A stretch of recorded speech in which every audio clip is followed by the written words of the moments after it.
Okay, I'm sitting in the doctor's operating room. This is the operating room. And they said I had to sign the form that said I might die.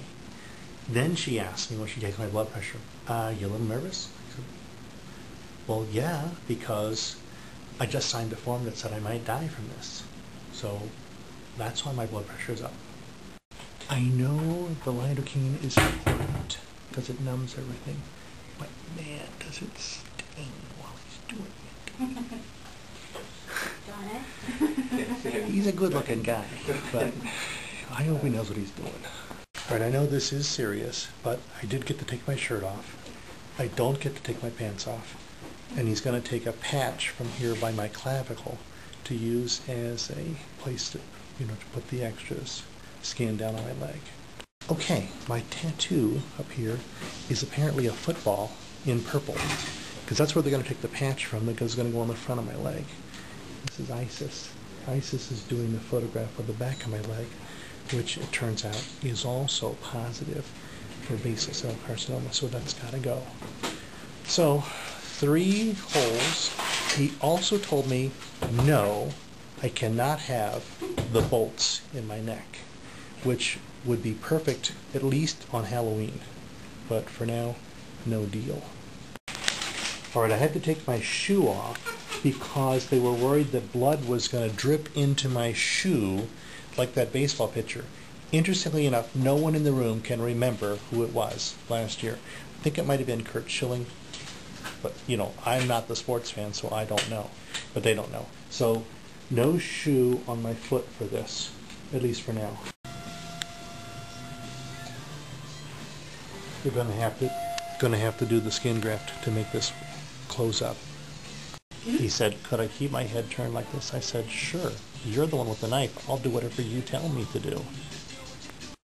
This is going to make getting contact lenses this afternoon a lot, seem like not that big of a deal. That's what I'm thinking. They said, don't worry about it. If you feel pain, let them know. I said, don't worry, I'm a scaredy cat. I'll let them know. All right, so this is the suture. I think he's doing a running stitch.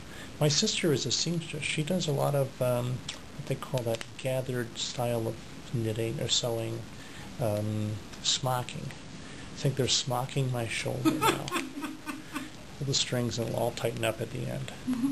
All right, 6 to 10 stitches deep in the clavicle area and 1 long running stitch on top. So they can take that sample now and sew it onto my leg. Hopefully, he actually does know what he's doing. I think he does.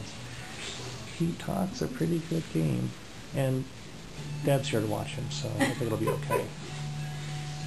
So the graft needs to be secured under what's called a tie-over bolster. A tie-over bolster that goes from one side across the top and over to the other side and ties it down? Right, kind of holds it into place like a cast. Oh, cool.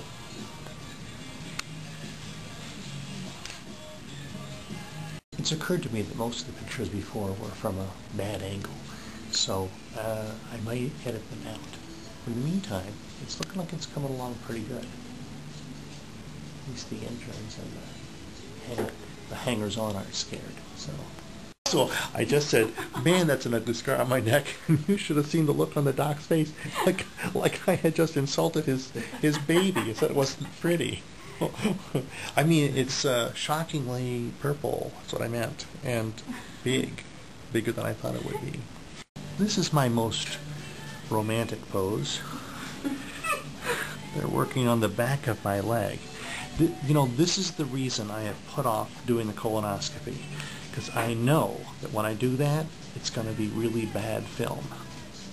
Trust me. Honestly, I can't believe he's putting up with all this crap from me. But he says the secret to all this is you learn to ignore what the patient says while you're doing your work. It's actually not bad advice for most of us in our jobs. Are you gonna put that in your teeth? I'm gonna. So this is it. I'm now allowed to get dressed, and I can't take a shower for a month. Was that right? No. I guess for a couple, 3 days to keep this bandage on, and otherwise I feel good about it. I think I'm gonna survive. This is not my first round, but we'll see.